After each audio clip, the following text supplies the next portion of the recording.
علاقم به جهانبخش روز به روز بیشتر شده بود. خیلی دوستش داشتم. عشق بینمون حسابی جوونه زده بود. اما هنوزم با اون خو نگرفته بودم و اونجا احساس تنهایی می‌کردم. برای همین بودن حمیده کنارم یه قوت قلبی بود تا زیاد غریبگی نکنم. همه چی مهیا شد و وقت رفتن رسید و همونطور غریبانه و سوت و کور بدرقه شدم و به عمارت کلاهدره‌ای رفتم. با ورود به اون عمارت بزرگ و سنگی حس عجیبی بهم دست داد و چیزی از درون بهم میگفت خودتو برای حوادث جدید آماده کن. دوستای مهربونم، به کانال داستان‌های عاشقانه با سحر خوش اومدید. اگر تا اینجای داستان رو دوست داشتید ممنون میشم با لایک کردن و سابسکرایب کردن ما رو حمایت کنید و همینطور با زدن زنگوله کنار اون اولین نفری باشید که از داستان‌های منتشر شده کانال با خبر میشید. و حالا ادامه داستان. جهانبخش با ذوق و شوق یه قسمت از عمارت رو برای من آماده کرده بود که یه مهمون خونه و چند اتاق داشت. همه لوازم جدید و مدروس بود و 5 خدمتکار هم مخصوص کارهای اونجا برام در نظر گرفته بود. آهو و دلبر و چند زن دیگه با اسفند و صلوات منو تا اتاق هجله همراهی کردن. اتاق زیبایی بود. یه تخت چوبی بزرگ با میز و آینه و کمی اون طرفتر یه کمد بزرگ برای لباسام که از قبل خدمتکارا اونا رو چیده بودن. دور تا دور اتاق رو با گل قرمز و سفید تزیین کرده بودن. من و جهانبخش وارد اتاق خوابمون که شدیم، در که بسته شد دلم لرزید. دستای پرمهر جهانبخش از پشت دور کمرم حلقه شد و بوسه‌ای روی شونم زد. توی دستاش چرخیدم. تو حصار آغوشش چه حس امنیتی داشتم. همونطور که گونمو میبوسید گفت: پرنسس من، پسندیدی؟ یکم عجله‌ای شد. خودت برانداز کن، چیزی کم و کس داشت برات مهیا کنم. اونقدر فاصله جهانبخش به من نزدیک شده بود که گرمای نفساشو روی صورتم احساس میکردم. آب دهنمو قورت دادم و آروم گفتم: نه، همه چیز عالیه، ممنونم. دستمو گرفت و منو به سمت تخت خواب برد. کنارم نشست. توی چشمام زل زد و گفت: میدونی چند ماهه آرزو و رویای این لحظه رو داشتم محلقا جان. سرمو زیر انداخته بودم و از خجالت داشتم آب می شدم. جهانبخش فاصله‌شو نزدیکتر کرد. بوسه‌ای روی لبم نشوند و تن داغ و پرحرارتش رو به تن یخ زده از هیجان من نزدیک کرد. تصورش رو نمی کردم اونقدر بودن کنار جهانبخش برام لذت بخش باشه و اون برخلاف ظاهر سردش توی خلوت و کنارم پر از احساس بود. جهانبخش بهم گفت که از همون روز اول عاشقم بوده و اصرارای زیاد اون پدرش رو راضی کرده بود تا خیلی زود به خواستگاریم بیان و تمام این مدت بی‌صبرانه در انتظار رسیدن به من بوده و قبل از این قصد داشته که دوباره به فرنگ برگرده و اونجا زندگی کنه. اما با دیدن من همه برنامه‌هاشو به هم زده بود. گفت که همیشه تصمیم داشته اگه یه روزی بخواد ازدواج کنه یه زن از شهر و دیار خودش بگیره و با این که فرنگ بوده اما نجابت زن براش خیلی مهم بوده و همون بار اولی که منو میبینه احساس میکنه من همون دختری هستم که دلش میخواسته روزی باهاش ازدواج کنه. آغوش گرم جهانبخش، نگاه و حرفای محبت آمیز و عاشقانش اونقدر برام شیرین بود که نمیتونستم ازش دل بکنم. جهانبخش شده بود همه زندگی من. عاشقانه دوستش داشتم. اون نمونه بارز یه مرد واقعی بود و از همون روز اول جوری توی عمارت رفتار کرد و جلوی جمع به من احترام گذاشت که همه خدمه و اهل عمارت، حتی دلبر، توی رفتارشون با من دقت کنن و شب اولی که اونجا بودم سر شام خانوادگی که همه خانواده‌اش حضور داشتن علنا جلوی همه گفت: از امروز بانوی اول این عمارت محلقاست. دلبر با شنیدن این حرفا از زبون جهانبخش رنگ به رنگ شد. اما چون از نظر سطح و مرتبه اجتماعی خانواده از من پایین تر بود و همینطور به خاطر اون جهاز دهن پرکنی که پدرم فرستاده بود، نه اون نه هیچ کدوم از اعضای کلاهدره‌ای ها مخالفتی نکردن. و از فردای اون روز من قوانین جدیدی رو از طریق حمیده توی عمارت برقرار کردم. ساعت شام و نهار زمان تمیز کردن عمارت، همینطور لباسایی که خدمتکارا باید میپوشیدن. توی همه تغییرات ایجاد کردم که همه به جز دلبر از اونا راضی بودن و پدر جهانبخش جلوی همه از این نظارت و نظمی که برقرار کرده بودم تحسینم میکرد و توی چشمای جهانبخشم غرور رو میدیدم که جلوی ارسلان دلبر چطور به من افتخار میکنه. روزها از پی هم میگذشتن، احساس خوشبختی داشتم. همه چیز خوب بود. تنها دغدغه من باردار شدن بود که از همون روزای اول تمام فکر و ذکرم بارداری و آوردن یه وارث برای جهانبخش بود.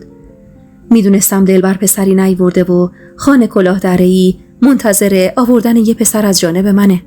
چند ماهی گذشت اما هنوز باردار نشده بودم و از چهره و لحن کنایه‌آمیز دلبر خوشحالی رو متوجه می شدم. تصمیم گرفتم از مادرم کمک بگیرم. یه روز به عمارت خودمون رفتم.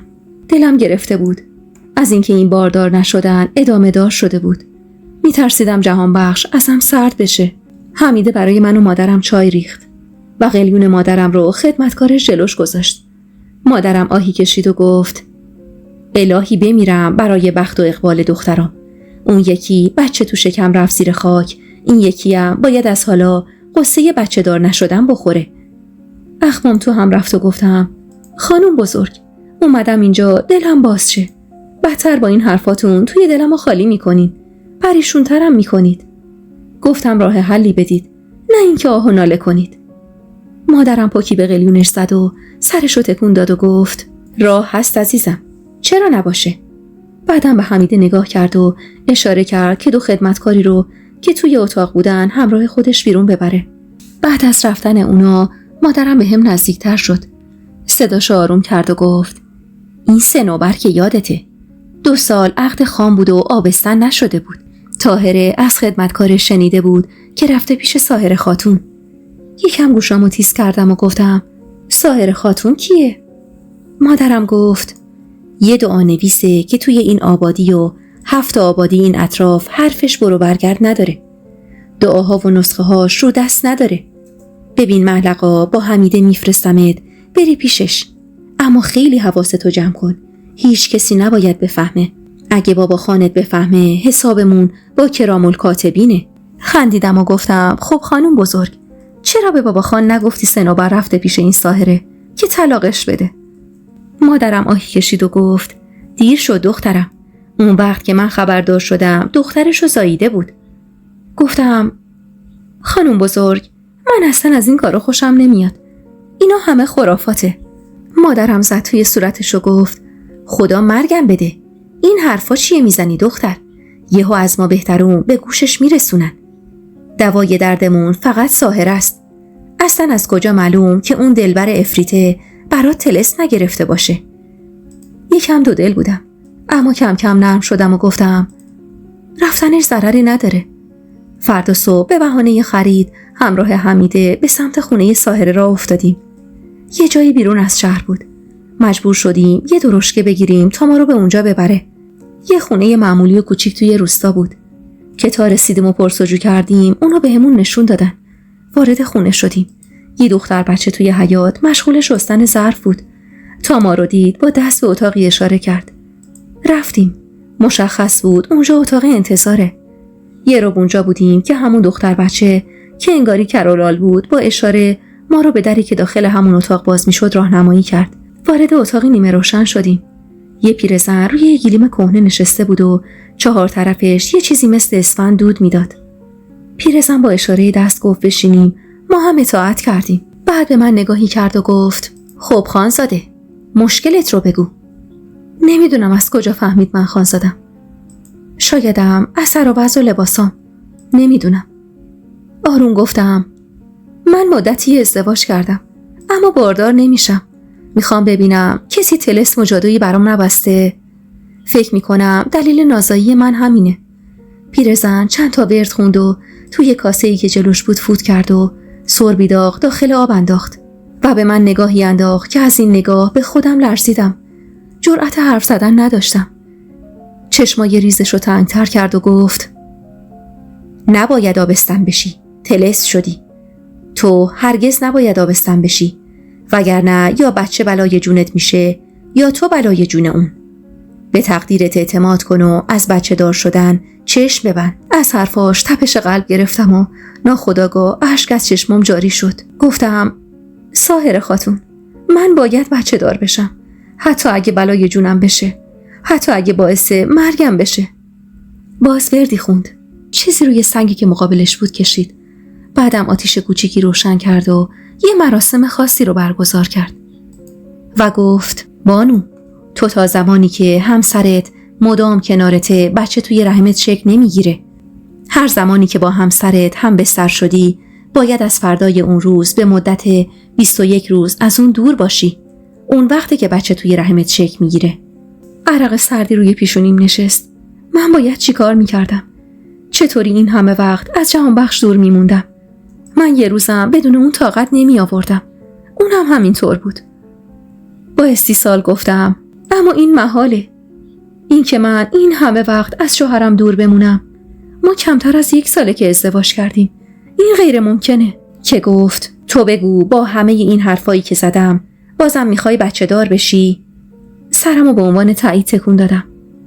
زیر لب گفت پس برو خونه. به زودی برای مدتی ازت دور میشه. از حرفاش چیزی سر در نمی آوردم. برگشتیم به عمارت.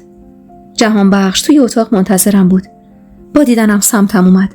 منو بغل کرد و پیشونیمو بوسید و گفت کجا بودی عزیزم؟ نمیگی دلم برا خانومم تنگ میشه؟ با چشمای عسلیش جوری به چشمام نگاه میکرد که دلم هر بار مثل روز اول میلرزید. گفتم یکم خرید داشتم. ببخشید که منتظر موندی. دستمو گرفت و گفت محل آقا جانم، برات یه هدیه گرفتم. امیدوارم دوست داشته باشی. با ذوق همه اتفاقای امروز رو فراموش کردم و گفتم چیه؟ عجله نکن، الان میفهمی. با هم رفتیم حیاط پشت عمارت. به استبل که نزدیک شدیم با دیدن یه اسب سفید و زیبا دهنم باز مونده بود. گفتم این برای من جهان بخش؟ بله عزیزم، برای توه. میخوام از این به بعد یکم با هم سوارکاری کنیم. اونقدر هیجان زده شده بودم که خودمو تو آغوشش رها کردم و تا تونستم بوسیدمش. جهان بخش میدونست من توی سوارکاری واردم و به اسب علاقه دارم. واسه همین این هدیه رو برام گرفته بود. حمیده از من بیشتر ذوق کرده بود و گفت محل آقا جان، چقدر جهان بخش خان دوستت داره. چشم حسودتون کور. اما همون لحظه نمیدونم چرا تنم لرزید و یکی از درونم میگفت همه اینا گذراست. اون روز اونقدر از این هدیه خوشحال شدم که به کل بچه دار شدن رو فراموش کردم. جهان بخش هر روز بیشتر از روز قبل من عشق می‌ورزید و از نشون دادنش جلوی بقیه هم هیچ شرمی نداشت. منم روز به روز بیشتر عاشقش می‌شدم. دلبر حتی برای کوچکترین کارا هم باید با من صلاح و مشورت می‌کرد و این بیش از حد اونو عصبانی کرده بود. اما جرأت اعتراض نداشت. آهو خواهر جهان بخش برعکس دلبر هیچ کدوم از این مسائل براش اهمیتی نداشت. همیشه سرش توی لاک خودش بود. دختر مهربون و آرومی بود. دیگه وقت ازدواجش بود و من اینو کاملا از رفتارش متوجه بودم که چطور بی صبرانه منتظر و چشم به راه اینه که بره خونه بخت. اون شب قبل از خواب برای اولین بار بهم گفت محل آقا جانم، با تو خوشبخت‌ترینم. اگه یه وارث برای کلاه دره‌ای ها بیاری منو بردی تو ابرا. دلم گرفت. ترسی توی خودم احساس کردم. بهم خیره شد و گفت عزیزم، چرا یه غمی تو چشماته؟ از چیزی ناراحتی؟ یه لبخند ساختگی زدم و گفتم نه، همه چی خوبه. خودمو توی آغوش گرمش هل دادم و اونم بوسه بارونم کرد و تا نیمه های شب بیدار بودیم. امیدوار بودم اون شب باردار بشم. صبح چشمامو که باز کردم جهان بخش کنارم نبود. بوی عطرش توی اتاق پیچیده بود. متوجه شدم قراری داشته و مجبور شده زود بره. بعد از صبحونه با حمیده رفتیم به سمت استبل. همه صحبت‌های اون شب رو براش تعریف کردم. اسبی که هدیه جهان بخش بود توی استبل بود. هنوز اسمی براش نذاشته بودم. حمیده گفت محل آقا جان، میخوای اسم اسب تو چی بذاری؟ گفتم فکر کنم رخشان اسم خوبی باشه. نزدیکای ظهر بود که از رخشان دل کندم و برگشتیم عمارت. دیدم جهان بخش اومده. صدام زد و رفتیم توی اتاق خودمون که گفت محل آقا جانم، یه خبر برات دارم. گفتم چی؟ جواب داد مجبورم برای تجارتی که پدرم شروع کرده یه مدت برم فرنگ. خیلی دوست داشتم این سفر رو کنار تو بگذرونم، اما ناچارم با 2 از وکیلای پدرم برم. یه سفر کاریه.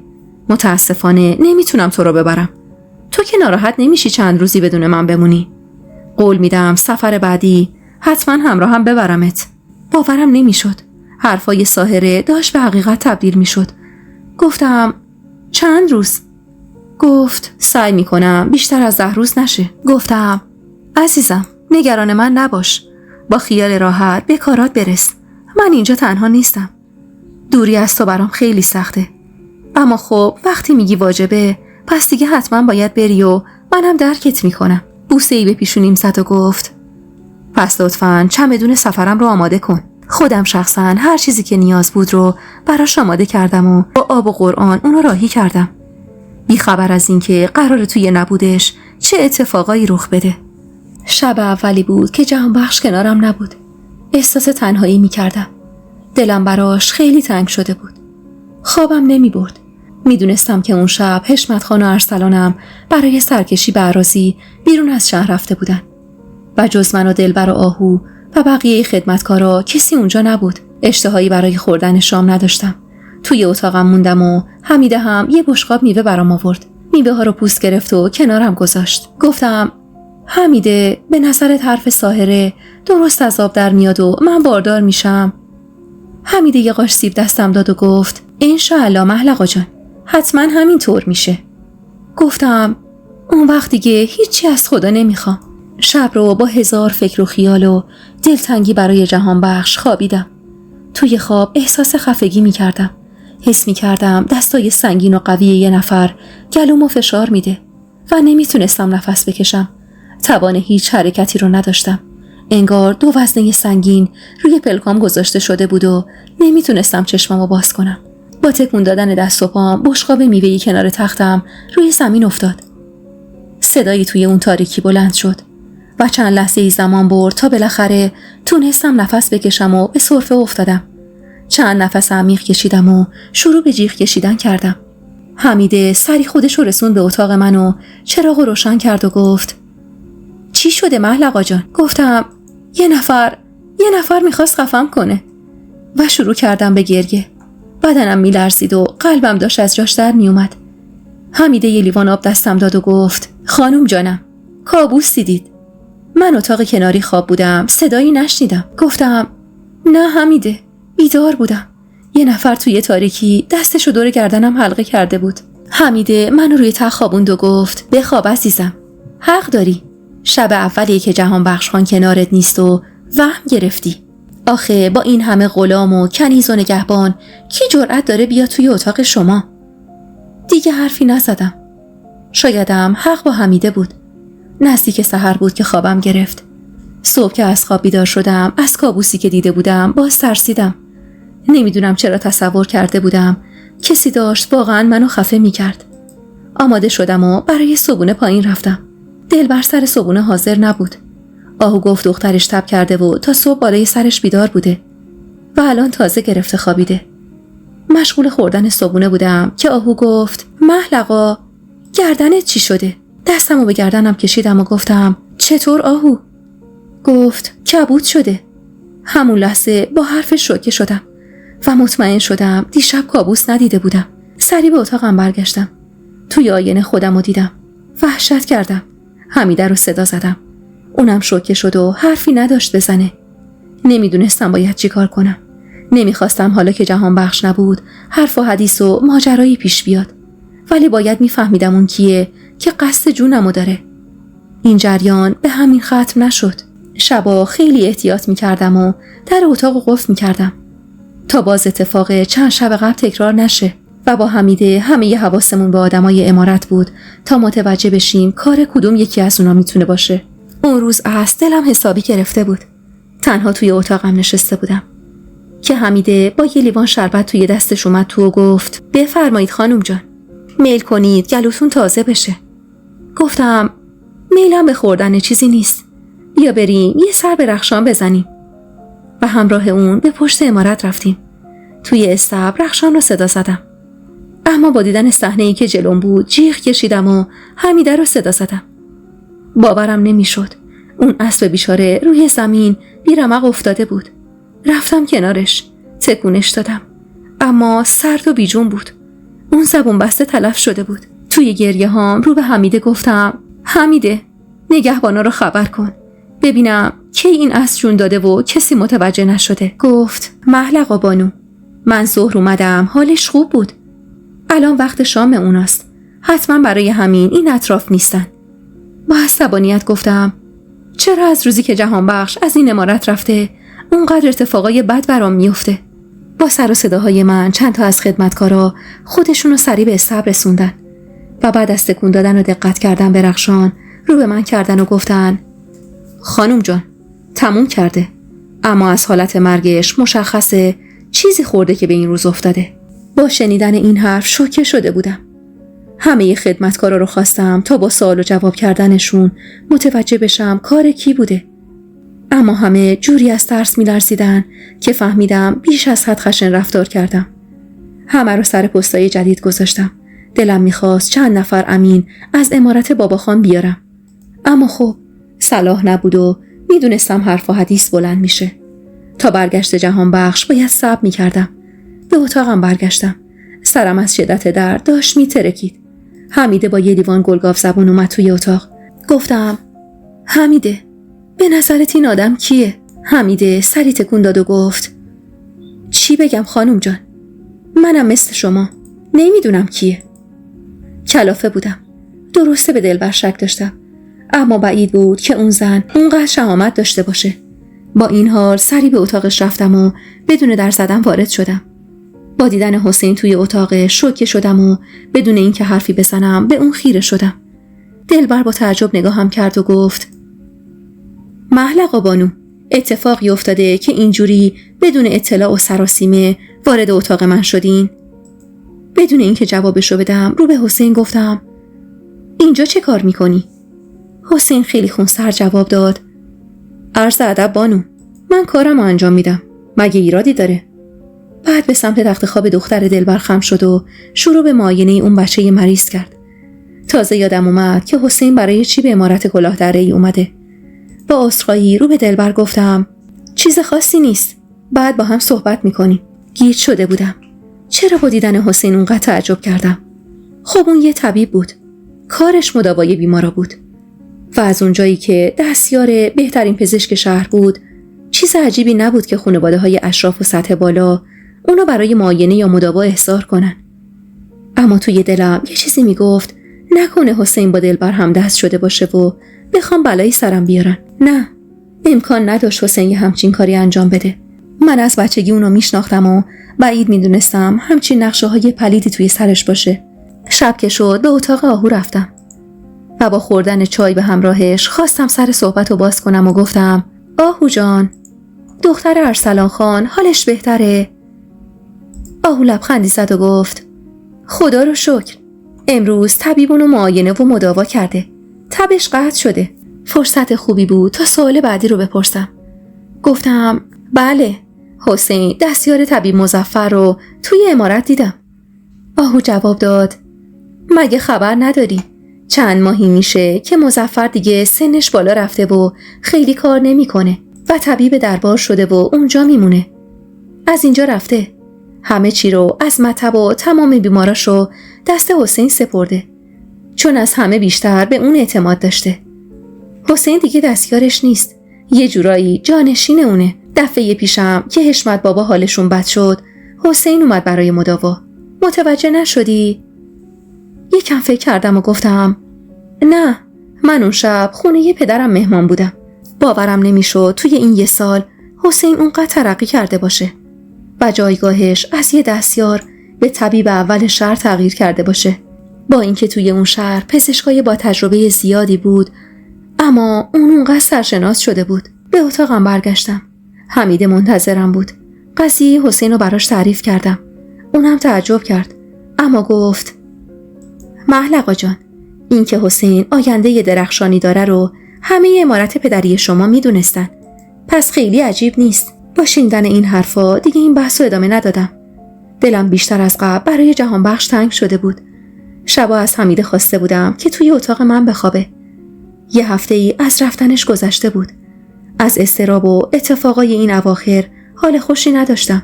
اون شب بعد از چند روز غیبت بالاخره حشمت خان و ارسلان از سرکشی اراضی خودشون برگشتن و شام مفصلی ترتیب دادم. هرچند جای خالی جهانبخش کاملا احساس می شد. خودم اشتهایی به غذا نداشتم. سر میز شام حشمت خان رو به من کرد و بعد از تشکر از این تدارکات گفت: عروس، آخر هفته مهمون داریم. برای آهو خواستگار میاد. میخوام مثل همیشه تدارکات و پذیرایی رو خودت به عهده بگیری. همه چی خوب انجام بشه. دلبر از حسادت لیوان دوغ رو جوری سر کشید که به سرفه افتاد و همه به خنده افتادن. از فردای اون روز با اومدن حشمت خان خیالم راحت شده بود که کسی جرأت صدمه زدن به منو نداره. همه فکر و ذکرمو برای مهمونی آخر هفته گذاشتم. میخواستم جوری مراسم رو برگزار کنم که هیچ کم و کسری نداشته باشه و حشمت خان از اینکه این مسئولیت رو به من سپرده پشیمون نشه. حمیده و 2 تا از خدمتکارایی که میدونستم با دلبر میونه خوبی ندارن و ازش دلخورن و مسئول آشپزخونه و نظارت روی کارهای پخت و پس کردم که برای روز مهمونی مشکلی پیش نیاد. مهمون خونه عمارت رو با چندین گلدون گل و تغییر دکور به بهترین شکل ممکن درآوردم. از بازار یه سرویس غذاخوری جدید سفارش دادم و اونا رو برای روز نامزدی آماده کردم. دستور دادم چند نوع شیرینی و نوشیدنی روی میزا بچینن. حتی لباسی که آهو قرار بود اون شب بپوشه رو خودم به یکی از بهترین خیاطای شهر سفارش دادم. همه چی مهیا بود جز جای خالی جهانبخش که دیگه 2 هفته از رفتنش گذشته بود. 2 تا خدمتکار زن و 2 تا خدمتکار مرد رو شسته و رفته و مرتب دم در برای خوشامدگویی گذاشتم. دم غروب منتظر اومدن مهمونا شدیم. جز سفارش لباس آهو دیگه فرصت نکرده بودم توی این چند روز باهاش تنها بشم و صحبت کنم. لحظه آخر رفتم کنارش. از استرس رنگ چهرش سفید شده بود. نقلی توی دهنش گذاشتم و با لبخند دستشو توی دستم گرفتم و گفتم: آهو جان، چرا مضطربی؟ خیالت آسوده باشه. همه چی به نحو احسن برگزار میشه و اونا هم 100% تو رو میپسندن. لبخند دلنگرونی زد و گفت: امیدوارم محلقا جان. دلبر به ما نزدیک شد و گفت: دختر، نگران چی هستی؟ تو دختر حشمت خانی. هر کسی آرزوشه با تو ازدواج کنه. آهو اخماش رفت توی هم و گفت: دقیقاً همینو نمیخوام فقط به خاطر اینکه دختر حشمت خان هستم منو بخوان. میخوام خودمو بخوان. دلبر ابروهاشو بالا انداخت و گفت: وا، چه حرفا! و از کنار ما گذشت و به مهمون خونه رفت. با صدای خوشامدگویی متوجه شدیم که مهمونا اومدن. آهو به اتاق برگشت و من با عجله خودمو به حشمت خان و عمه خانوم، خواهر بزرگ حشمت خان رسوندم. با ورود مهمونا و دیدن پدرم از تعجب ماتم برد و زیر لب گفتم: بابا خان. پس آهو رو برای کوروش برادرم در نظر گرفته بودن. خیلی دماغ شدم. توی تمام این مدت اونقدر به فکر برگزاری مهمونی بودم که حتی یادم رفته بود بپرسم خواستگار کیه. البته از اونجایی که جهان بخش نبود طبیعی بود که از این ور متوجه نشم که خواستگار آهو کیه. خودم هم که سوالی نپرسیده بودم که کسی بخواد بهم جواب بده. اما انتظار نداشتم خانواده خودم بدون خبر از من این کارو بکنن. و از اون مهمتر، با اخلاق و رفتار سبکسرانه کوروش نمیخواستم توی خانواده شوهرم شرمنده بشم. بعد از احوال پرسی با پدرم پیشکار مخصوصش همراه حسین وارد شدن و تازه متوجه شدم چه خبره. این حسین بود که اومده بود خواستگاری آهو. دم در خشکم زد و بدنم یخ کرد. باورم نمیشد. توی نگاه سردش چیزی میخواست بهم بگه که کاملا برام واضح بود. میخواست بگه تو منو پس زدی. حالا ببین چیزی از تو کم ندارم. به جایگاهی رسیدم که از دختر خانه کلاه دره‌ای خواستگاری میکنم. بعد از سلام و خوشامدگویی همه به مهمون خونه رفتیم. فضا برام سنگین بود. زبونم بند اومده بود. دلبر کنجکاو نگاهم میکرد. متوجه شدم حالت چهرم خیلی به هم ریخته است. سری خودم رو جمع جور کردم و لبخندی روی لبم آوردم و به اتاقی که آهو بود رفتم. آهو که هیجان و شوق از چشماش داد میزد گفت: محلقا جان، چطور پیش میره؟ گفتم: آهو جان، تو میدونستی خواستگارت کیه؟ با لبخند گفت حسین دیگه، حسین طبیب اومده. گفتم خب آره، یعنی تو حاضری باهاش ازدواج کنی؟ اون که خانزاده نیست، از نظر طبقه اجتماعی با شما اصلا همسط نیست، پسر پیشکار پدر منه. بعید میدونم حشمت خان راضی بشه. آهو همونطور که با تعجب نگاهم میکرد خندید و گفت محل آقا جان، اگه دلبر این حرفا رو میزد عجیب نبود برام، اما تو، حسین بهترین طبیب شهره و هر روز به شهرتش داره اضافه میشه. تازه مطمئن باش بعد از مرگ طبیب بزرگ اون میشه طبیب دربار، چون خیلی از اشراف و خانهای این حوالی رو نجات داده، اسمش ورد زبونشونه و روز به روز داره بیشتر پیشرفت میکنه. پدرمم اینا رو بهتر از هر کسی میدونه.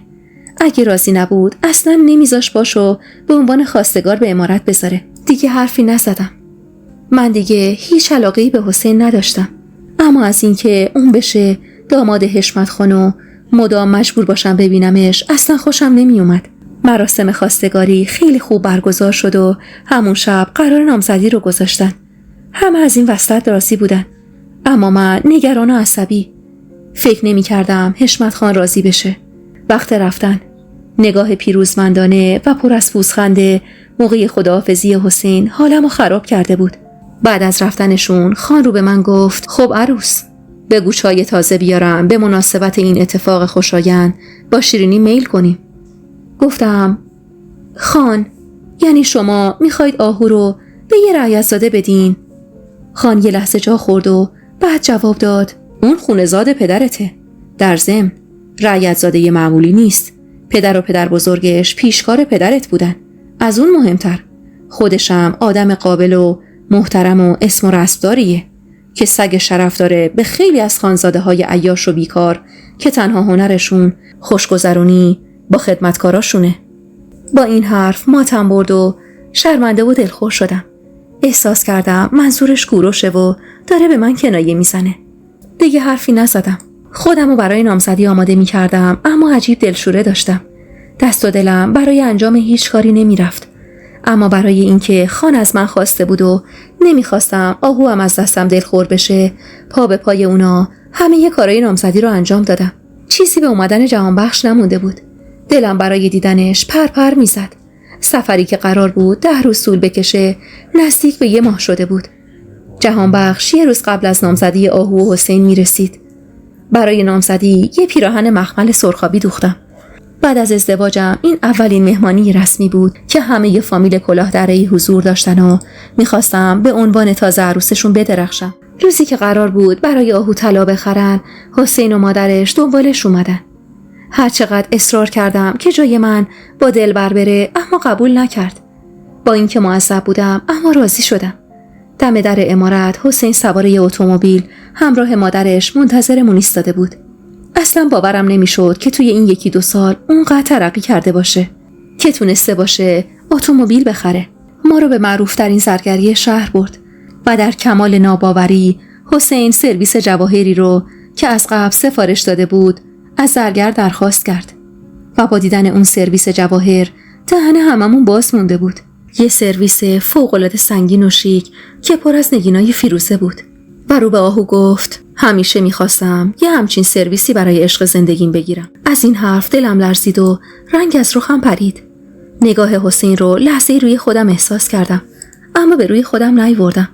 بعد از خرید اون سرویس و حلقه‌ای سنگین به همون پارچه فروشی که اولین بار جلوی همون مغازه حسین به من ابراز علاقه کرده بود رفتیم. احساس میکردم این انتخاب به عمد بوده. نمیدونم، شایدم اشتباه میکردم. عصر بعد از تموم شدن خرید به عمارت برگشتیم. آهو یک دل نه 100 دل عاشق و دل باخته حسین شده بود و بی‌صبرانه منتظر روز عقد و نامزدیش بود. 2 شب مونده بود به نامزدی. دیگه همه کارای مراسم نامزدی و عقد آماده بود و منم خسته و بی‌حوصله زودتر از شبای قبل به اتاقم رفتم. روی تخت دراز کشیدم و خیلی زود خوابم برد. نمیدونم چقدر از خوابیدنم گذشته بود که با تماس دستی روی صورتم با ترس از جا پریدم. میخواستم جیغ بکشم که با دیدن جهانبخش از خوشحالی اشکم در اومد و پریدم توی بغلش. اونم در حالی که منو بوسه بارون میکرد و قربون صدقم میرفت گفت چرا گریه میکنی محلقا جانم؟ ببخش، دیگه هیچ وقت تنهات نمیذارم عزیزکم. بعد از چندین هفته توی آغوش گرم جهانبخش یه خواب راحت رفتم. صبح با دیدن اون همه سوغاتی توی اتاق شوکه شدم و با خنده گفتم جهانبخش جانم، تموم فرنگو ریختی توی چمدون و آوردی واسه من؟ جهانبخش منو تو آغوش گرفت، سرشو توی گردنم فرو برد و بعد از بوسیدنم گفت من دنیا رو به پات میریزم محلقا جانم، این که چیزی نیست. همراه جهانبخش برای صبحونه پایین رفتیم. اونجا از نامزدی آهو با خبر شد. نظر خاصی نداشت و با تعریفای پدرش این نامزدی رو تایید کرد. ظهر جهانبخش با پدرش صحبت داشت و به استراحتگاه خان رفت. من و حمیده هم توی حیاط قدم میزدیم. حمیده گفت محلقا جان، ای کاش حسین اینجا نمی اومد. موندن اون با شما توی این عمارت. نذاشتم حرفشو تموم کنه و گفتم حمیده دیگه نشنوم همچین حرفی رو بزنی. حتی برای خودتم توی ذهن تکرار نکن که من و حسین قبلا چی بینمون گذشته، که یه وقت اگه به گوش یکی از آدمای این عمارت برسه دیگه زندگی من به هم میریزه. تو دلم از حسین شاکی بودم. نمیدونم دلیل این که میخواست با آهو ازدواج کنه چی بود. احساس میکردم با این کار میخواد عقده‌ای که از من داره رو خالی کنه. آخه این همه دختر دور و اطرافش بود، چرا خواهر جهانبخش؟ به حمیده گفتم من فقط از این ناراحتم که چطوری باید به جهانبخش بگم نتونستم از اسبی که به من هدیه داده مراقبت کنم. چطور بگم اون تلف شده؟ حمیده گفت محلقا جان، باید زودتر بهشون بگید. اگه از زبون خودتون بشنون خیلی بهتره. درست میگفت. از توی اتاق جلوی آینه موهامو شونه میزدم و توی افکارم گم بودم که جهانبخش وارد اتاق شد و دوباره منو توی آغوش فشرد و گفت چقدر این مدت دلم برا عطر تن تنگ شده بود. دیگه یه لحظه هم از تنها بانوی قلبم جدا نمیشم. همون لحظه شهامت پیدا کردم و جریان رخشانو گفتم. جهانبخش خیلی از دست نگهبانا عصبانی شد که چرا مراقبش نبودن. منم قضیه رو جوری تعریف کردم که تصور کنه بیمار شده و مرده. روز جشن عقد آهو و حسین رسید. باورم نمیشد. از صبح طبقای هدیه حسین رو به عمارت می آوردن. از هر چیزی بهترینش رو فرستاده بود. آهو با ذوق و غرور به هدایا نگاه می کرد. تمام افراد سرشناس و اشراف شهر از طرف حسین دعوت شده بودند. با آمدن طاهرخان، یکی از وزیرای شاه اعظم که با حسین که اونو از مرگ نجات داده بود دوستی نزدیک داشت، حشمت خان بیشتر از قباد به قبقب انداخت و به دامادش افتخار کرد. از صبح سر پا بودم و توی اون شلوغی جهانبخش نزدیکم شد و گفت محلقا چرا رنگت پریده؟ گفتم چیزی نیست، دیشب زیاد خوب نخوابیدم، حتما برای همینه. عاقد اومد و حسین وارد مجلس شد. همه شروع به تعریف و تمجیدش کردن. عاقد خطبه عقد رو خوند و حسین نگاهی پر حسرت به من انداخت و بله رو گفت. دلم به حال آهو میسوخت. حق اون نبود که حسین برای انتقام از من به اون نزدیک شده باشه. امیدوار بودم که اشتباه کنم و حسین واقعا دلباخته آهو باشه. بعد از خوندن خطبه عقدشون ته دلم خالی شد. انگار میدونستم قرار از اون روز زندگیم سیاه بشه. ناخودآگاه اشک توی چشمام جمع شد. حمیده خودشو به هم رسوند و گفت محلقا جان حالت خوبه؟ چرا اینطوری شدی؟ الان هر کی ببینه فکر میکنه شما به این وصلت راضی نیستی. این حال و چهرم از چشمای تیزبین جهانبخش پنهون نموند. اومد سمتم و گفت خوبی عزیزم، چرا رنگت پریده؟ دستم رو روی سرم گذاشتم و گفتم سرم درد میکنه، حالم خوب نیست، میشه برگردم به اتاقم؟ جهانبخش دستم رو گرفت و گفت چقدر یخ کردی؟ باشه عزیزم بریم. گفتم نه جهانبخش تو بمون، من با حمیده میرم. و همراه حمیده به اتاقم برگشتم. اما وقتی به اتاق رسیدم احساس دلدرد شدیدی به هم دست داد. اونقدر دلم درد میکرد که شروع کردم به گریه. حمیده نگران شد و سریع از اتاق بیرون زد و چند دقیقه بعد همراه جهانبخش برگشت. جهانبخش با دیدن من توی اون حالت شوکه شد و به حمیده با تشر گفت بانوی تو در این حد درد داره و تو الان خبر میدی؟ خواستم بگم چیزی نیست اما مجال نداد و گفت روی تخت درازش کن، یه لیوان آب بهش بده، من الان برمیگردم. روی تخت دراز کشیدم و چشمامو آروم روی هم گذاشتم. از شدت خستگی و درد خوابم برد. اما چند دقیقه بعد با تماس دست گرمی روی پیشونیم چشمامو باز کردم. با دیدن حسین کنارم یه لحظه ترسیدم و اطرافمو نگاه کردم. خودمو کنار کشیدم و گفتم تو اینجا چی کار میکنی؟ چرا توی اتاق منی؟ اومدم از جام بلند شم که جهانبخش از در داخل اومد و گفت بلند نشو عزیزم. نگرانت شدم، گفتم حسین بیاد معاینت کنه. خب داماد، متوجه شدی خانم من چه مشکلی داره؟ حسین لبخند کجی به لباش نشست و رو به جهانبخش گفت چیز مهمی نیست جهانبخش خان. هنوز مطمئن نیستم، اما به احتمال زیاد همسرتون آبستنن. خودمو جمع جور کردم و از شنیدن این حرف از زبون حسین خجالت کشیدم. جهانبخش دستش رو روی شونه حسین گذاشت و گفت خوش خبر باشی داماد. بعد از اون حسین از جاش بلند شد و آروم گفت با اجازه و از اتاق بیرون رفت. جهانبخش به طرفم اومد و پیشونیمو بوسید. بعدم دستاشو به هم کوبید و با ذوق حمیده رو صدا زد. حمیده که رسید رو بهش گفت کنار خانومت میشینی ازش چشم بر نمیداری.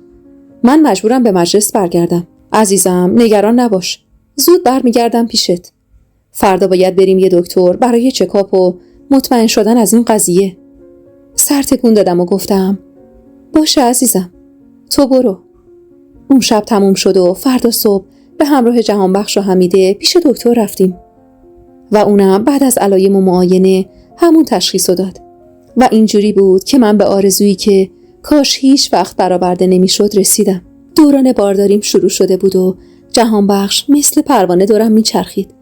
بعد از جشن عقد آهو بیشتر اوقات حسین به امارت می اومد و منم سعی می کردم تا جایی که بشه باهاش رو در رو نشم. نمیدونم چرا ازش فراری بودم، اما متاسفانه جهانبخش خیلی زیاد با اون صمیمی شده بود و این منو بیشتر از قبل می ترسوند. یه شب که جهانبخش خونه نبود توی اتاق نشسته بودم. صدایی از پشت در شنیدم. در اتاقو باز کردم و با دیدن حسین به خودم لرزیدم، اما خیلی عادی رفتار کردم و گفتم بله حسین آقا، کاری داشتین؟ حسین گفت میخوام باهات خصوصی حرف بزنم. شب تنها بیا استبل پشت عمارت. و بدون اینکه من جوابی بدم از اونجا رفت. ضربان قلبم شدت گرفت. نمیدونستم باید چی کار کنم. دلیل این ملاقات رو نمیدونستم و حمیده رو صدا زدم و گفتم حمیده، حسین ازم خواسته ببینمش، چه کار کنم؟ اونم اول تعجب کرد و بعد از کمی فکر کردن گفت محلقا جان، برو ببین چه حرفی داره. اگه نری ممکنه دست از سرت بر نداره و هر روز به یه بهانه‌ای بیاد دنبالت. برو ببین چه نقشه‌ای تو سرشه، چی میخواد بهت بگه. وقتی حمیده اینو گفت تصمیم گرفتم برم، اما هرچی به ساعت وعده نزدیکتر میشدم حالم بدتر میشد. جهانبخشم برای شام با پدرش به عمارت یکی از خانه‌های اون حوالی دعوت بود و این بیشتر وسوسه‌ام کرده بود که سر وعده برم. 4 قدم رو سر کردم و همراه حمیده به بهونه قدم زدن به سمت استبل رفتم. نزدیک استبل ازش خواستم مراقب باشه و خودم وارد استبل شدم. حسین به ستون وسط تکیه داده بود و چیزی توی دستش بود. نزدیک شدم. آب دهنمو فرو دادم و در حالی که به نقطه نامعلوم زل زده بودم گفتم با من چی کار داشتی؟ حسین یکم نزدیک شد و گفت چرا به هم نگاه نمی کنی؟ نگاش کردم و گفتم دلیل این وعده چیه؟ میدونی چه کار خطرناکی از من خواستی؟ اگه کسی ببینه. حسین میون حرفم اومد. خنده کوتاهی کرد و گفت محلقا بانوی شجاع و نترسی که از درخت زردالو بالا میرفت و از هیچ کسی حرف شنوی نداشت چقدر کم دل و جرأت شده. گفتم اون وقتا مجرد بودم، الان فرق داره. یه قدم نزدیکتر شد و گفت یادت میاد با آخرین قرارمون که چی گفتی؟ بذار من بهت بگم. گفتی در حد تو نیستم، چون اصل و نسبم خان نیست. من عاشقانه دوستت داشتم، اما تو. گفتم این حرفا الان چه معنایی داره؟ میفهمی داری چی میگی؟ یه لنگ کفش زنونه سمتم گرفت و گفت اومدم بگم خیالت راحت باشه، تو همون روز زیر اون درخت زردالو تو برام تموم شدی. این لنگ کفش رو یادته؟ تنها یادگاری بود که از تو پیشم بود. خواستم بهت بدم و بگم از طرف من هیچ آسیبی بهت نمیرسه. من برای تلافی نیومدم، پس نمیخواد نگران باشی. لنگ کفش رو گرفتم، همونی بود که توی عروسی منیر اسبام در اومده بود. نفس راحتی کشیدم و خواستم بیرون برم که صدای پایی از بیرون شنیدم. از شدت ترس و اضطراب نزدیک بود پس بیفتم. یه لحظه دیدم حسین خیلی عادی گفت: محلقا بانو، حالا شما مطمئنی گردنبندتون رو اینجا گم کردین؟ نمیدونستم از چی حرف میزنه که یه لحظه با صدای آهو تپش قلبم بیشتر شد. اون به هم نزدیک شد و گفت: محلقا جان، گردنبندتو گم کردی؟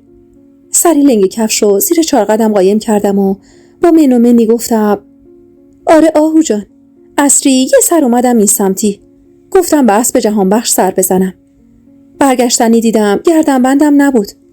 حسین آقا هم توی حیاط منو دید و زحمت کشید کمک کنه پیداش کنم، اما بیفایده بود. به حمیده هم گفتم حیاطو بگرده. حالا شما خودتونو اذیت نکنید. صبح که هوا روشن شد میگم خدمتکارا خوب همه جا رو بگردن. آهو سمت حسین رفت و دستشو گرفت و با لبخند گفت: اینجا بودی؟ همه ی عمارت رو دنبالت گشتم. و به من گفت: آره عزیزم، تو بارداری، زیاد به خودت فشار نیار، تازه پیدا هم نشد فدای سرت. لبخند زورکی زدم و گفتم: باشه آهو جان، و سریع از استاب بیرون زدم. دم در با حمیده برخورد کردم و محکم بازوشو گرفتم و با خودم بردم. آروم اما با عصبانیت زیر گوشش گفتم: تو چه غلطی میکنی؟ مگه قرار نبود مراقب باشی؟ حمیده که مشخص بود بغض گلوشو گرفته گفت: محلقا جان، به خدا مثل جن آروم اومد. توی تاریکی ندیدمش. وقتی دیدمش که به استاب رسیده بود. اونقدر عصبی بودم که دیگه نمیتونستم حرفی بزنم و به اتاق رفتم. لنگ کفشو داخل کمدم گذاشتم و ناخودآگاه یاد اون شب افتادم و خندم گرفت. از اینکه حسین اون لنگ کفشو تا الان نگه داشته بود تعجب کرده بودم. با حرفایی که زد امیدوار شدم دیگه قرار نیست مشکلی پیش بیاد. شب دیر وقت بود که جهانبخش برگشت. صبح سر صبونه آهو گفت: محلقا، گردنبندتو پیدا کردی؟ جهانبخش رو به من گفت: محلقا جانم، کدوم گردنبندت رو گم کردی؟ بدون فکر گفتم: همون که یاقوتی بود عزیزم. دستمو تو دستش گرفت، بوسه‌ای بر اون زد و گفت: فدای سرت عزیزم، خودتو آماده کن، آخر ماه میخوایم با هم بریم انگلیس. وسایل بچه رو اونجا میگیریم. دلبر نتونست جلوی خودش رو بگیره و رو به ارسلان خان گفت: والا ما هم بچه دار شدیم، اما کسی ما رو برای خرید فرنگ نبرد. جهانبخش خندید و گفت: آخه همه که محلقا نیستن. و با این حرفش باعث شد دلبر بیشتر هرس بخوره. اون روز گذشت. فردای اون روز با دیدن دوباره حسین یکم مضطرب شدم. 1-2 روزی از اون ماجرا گذشته بود که دوباره حسین رو تو عمارت دیدم. از دیدنش کمی مضطرب شدم و وقتی آهو گفت که قراره تا زمانی که عمارتی که حسین میسازه آماده بشه اینجا بمونه، باز دلشوره گرفتم و هر لحظه احساس میکردم قراره اتفاق ناگواری بیفته و متاسفانه حدسم هم کاملا درست بود. حاملگیم با حالت تهوع و دلدرد همراه بود. به هر بویی ویار داشتم. حتی جهانبخش رو نمیتونستم زیاد کنارم تحمل کنم. همش حالت تهوع میگرفتم. جهانبخشم براش عجیب بود که چرا تا اون کنارم میاد اوق میزنم و کمی دلخور شده بود. اما وقتی براش توضیح دادم درکم کرد و تا اونجایی که میشد فاصلش رو با هم حفظ میکرد. اضطراب زیادی داشتم. با کوچکترین اتفاقی دست و پامو گم میکردم و بی اشتهاییم به جایی رسیده بود که وعده های غذاییمو به زور میتونستم بخورم. به خاطر حال بدم جهانبخش سفرمون رو عقب انداخته بود. دلم میخواست بعضی از لباسای بچه‌مونو خودم آماده کنم. با حمیده توی اتاق مشغول دوخت و دوز بودیم که درد شدیدی توی دلم پیچید و آخ بلندی گفتم. حمیده با ترس از جاش بلند شد و به سمت بیرون دوید. درد هر لحظه بیشتر و بیشتر میشد، جوری که به گریه افتادم. چند دقیقه بعد حسین وارد اتاق شد. سری با کمک حمیده منو روی تخت دراز کردن. من توی اون درد میگفتم چیزی نیست و تنهام بذار، اما اون دست بردار نبود و از چشماش نگرانی رو متوجه میشدم. از حمیده خواست که از توی ماشینش کیفش رو بیاره. دستش رو روی صورتم گذاشت و گفت: چقدر داغی؟ و بدون اینکه از من بپرسه 4 قدی که روی سرم بود و در آورد و دستمو گرفت تا نبضمو بگیره. درد شکمم یه طرف و استرسی که کنار اون داشتم بیشتر از اون درد به من غلبه کرده بود. حسین چند تا سوال در مورد دردی که داشتم پرسید. دستش رو روی شکمم گذاشت تا متوجه ناحیه درد بشه. کم کم دردم آرومتر می شد. یه لیوان آبغند آماده کرد و آروم به خوردم داد. و گفت: محلق بانو، بیشتر استراحت کنید و کمتر به خودتون فشار بیارید. به تغذیه‌تون هم توجه کنید. گفتم: این درد ناگهانی برای چی بود؟ گفت: توی دوران بارداری از این دردا پیش میاد. بعدش دوباره دستشو روی گونم گذاشت و گفت: الان دیگه بهترید. جای نگرانی نیست. تشکر کردم و گفتم: میشه لطفاً از اتاق من بری بیرون؟ حسین گفت: محلق بانو، اینقدر از حضور من نزدیکتون معذب نباشید. بهتون قول دادم هیچ کسی چیزی از گذشته متوجه نمیشه. من اون عشق رو توی قلبم دفن کردم. از من نترسید. توی حرفاش صداقت رو حس کردم و گفتم: تو همیشه برای من محترم بودی و هستی. چرا بترسم اگه علاقه‌ای توی گذشته بین ما بوده؟ خواستم حرفمو تموم کنم که جهانبخش اومد داخل اتاق. از چشماش خون میبارید. حسین از جاش بلند شد و گفت: خدا به شما سلامتی بده محلق بانو. و بعد از احوالپرسی کوتاهی با جهانبخش از اتاق بیرون زد. اما جهانبخش مثل یه شیر زخمی در اتاق بست و به سمتم اومد.